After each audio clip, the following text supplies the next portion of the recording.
Hi friends, welcome to Jessie Jenny vlog. ఈరోజు వ్లాగ్లో కానాగంతలు మామిడికాయ పులుసు చూద్దాం.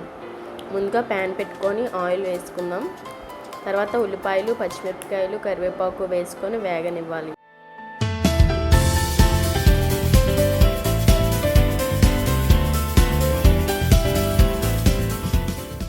తర్వాత సాల్ట్, కొంచెం పసుపు వేసుకొని బాగా కలుపుకుందాం.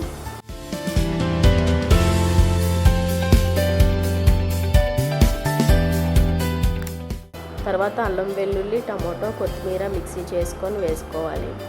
అవి కూడా బాగా వేగనివ్వాలి. ముందుగా చేపల్ని వాష్ చేసుకొని సాల్ట్, కారం, ఆయిల్ వేసుకోవాలి.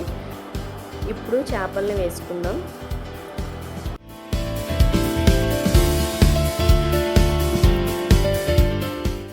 లెమన్ సైజ్ అంత చింతపండుని తీసుకొని అది కూడా వేసుకొని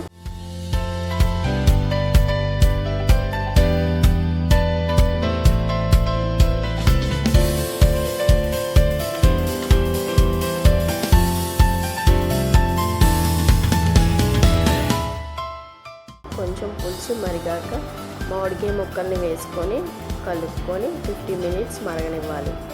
అంతే, ఎంతో టేస్టీగా ఉండే కానాగంతలో మామిడికాయ పులుసు రెడీ. ప్లీజ్ ఫ్రెండ్స్, మా ఛానల్ని లైక్ చేయండి, షేర్ చేయండి, కామెంట్ చేయండి, సబ్స్క్రైబ్ చేయండి. Thank you for watching.